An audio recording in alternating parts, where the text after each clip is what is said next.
El siguiente material se refiere al latín y su historia y es preparado para todos aquellos que quieran conocer brevemente la historia del latín. Forma parte de la lección 1 de los estudios de latín del profesor Sebastián Pier Pauli. Canal de YouTube Estudio de Latín. El latín y su historia. El latín es una lengua de la familia lingüística conocida con el nombre de indoeuropea. Surge en el centro de Italia, en la región conocida como el Lacio, en el centro propiamente de Italia. Evolución del latín. El latín aparece hacia el año 1000 a.C., en el centro de Italia, al sur del río Tíber, entre los Apeninos y el mar Tirreno, en una región llamada Latium, Lacio, de donde proviene el nombre de la lengua y el de sus primeros habitantes, los latinos.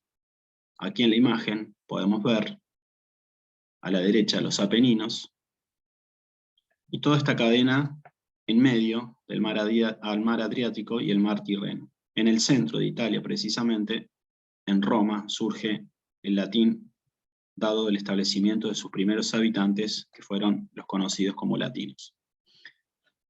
De las varias formas dialectales del latín primitivo, porque cada ciudad del Lacio tenía la suya, enseguida acabó imponiéndose la propia de Roma, a causa de su pronta hegemonía sobre toda la región, la hegemonía del Imperio Romano.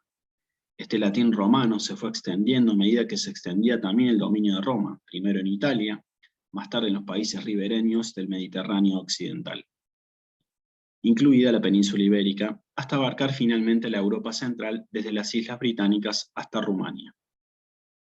Tras la caída del Imperio Romano de Occidente, ocurrida en el siglo V, el latín continuó siendo la lengua común de gran parte de este territorio, hasta su fragmentación y transformación en las distintas lenguas románicas, siglos VIII y IX. Son pues 2000 años de uso ininterrumpido del latín, desde antes incluso de que Roma existiese, hasta después de que dejara de ser la capital del imperio. Existía un latín vulgar. A este latín hablado, un latín corriente y popular, se le llamaba latín vulgar. Es una lengua en continua evolución y con diferencias dialectales entre las regiones de la misma Italia y más aún entre las diferentes provincias del imperio. Así, por ejemplo, puede hablarse de la existencia de un latín hispano, un latín galo, un latín africano, etc. Al descomponerse el imperio e iniciar la Edad Media, la evolución y fragmentación de la lengua se aceleran y acentúan hasta que el latín se convirtió en otra lengua, en parte igual y en parte distinta del latín tradicional, a la que ya en el siglo IX empezó a llamarse lingua romana rústica, de donde procede el nombre de las lenguas románicas o romances para denominar a las diversas lenguas nacionales a que dio lugar, como el francés, el español, el portugués. No obstante, muchas de las diferencias entre estas y el latín literario ya se habían iniciado en el latín vulgar. El latín literario. A partir del siglo III a.C. comienza la literatura en latín, y con ella el latín literario, el latín culto o escrito. Tras un primer periodo de formación que tiene lugar en el siglo I a.C., el latín literario, fijado ya por las primeras gramáticas, se convierte en una de las grandes lenguas literarias de la antigüedad, lenguas clásicas, y como tal, a diferencia del latín vulgar, permanece prácticamente inalterado y unificado a través de los siglos.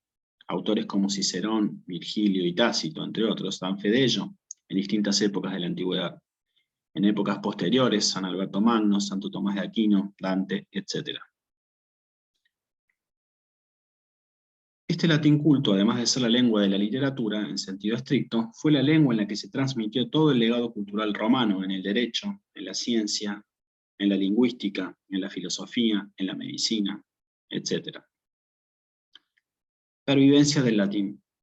A lo largo de la Edad Media, el latín siguió siendo lengua de expresión de la cultura y alcanzó una revitalización extraordinaria en el Renacimiento. Los humanistas como Erasmo o Luis Vives eran consumados latinistas.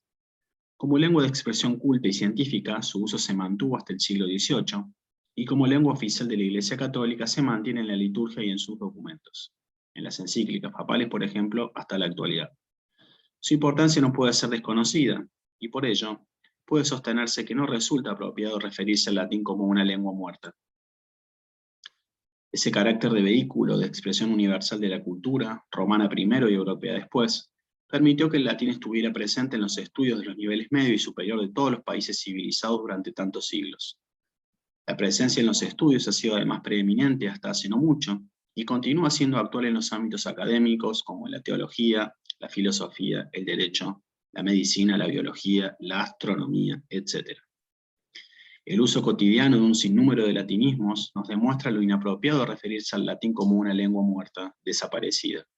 En este sentido, podemos mencionar un breve listado de latinismos como alma mater, ad hominem, ad infinitum, a priori, a posteriori, curriculum, in situ, ipso facto, in memoriam, grosso modo, quorum, mens sana, mea culpa, motu proprio, modus operandi, per capita, post data, post mortem, statu quo, sine die, viceversa, vox populi.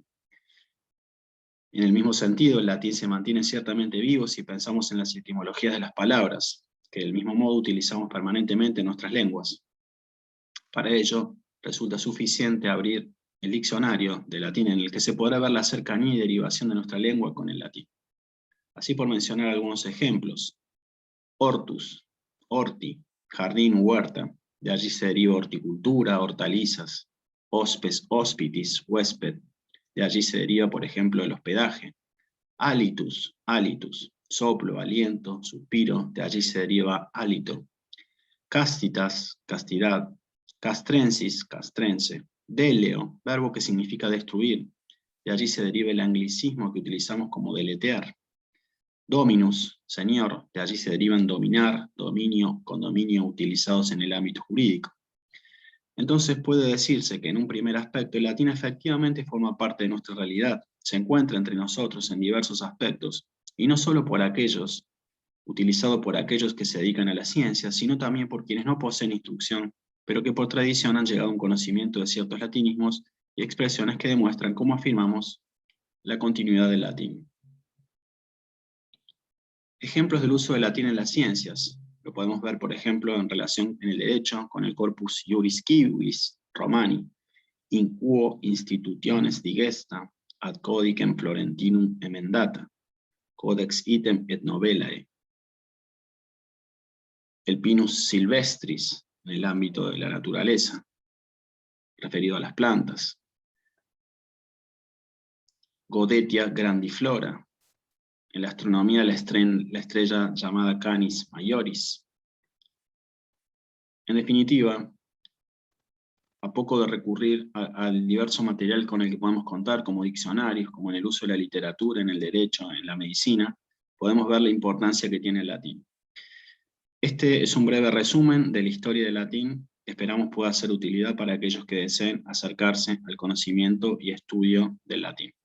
Es por eso que los invitamos a que puedan aprovechar todo el material que tenemos disponible en nuestro canal de YouTube, Estudio de Latín, del profesor Sebastián Pierpaoli.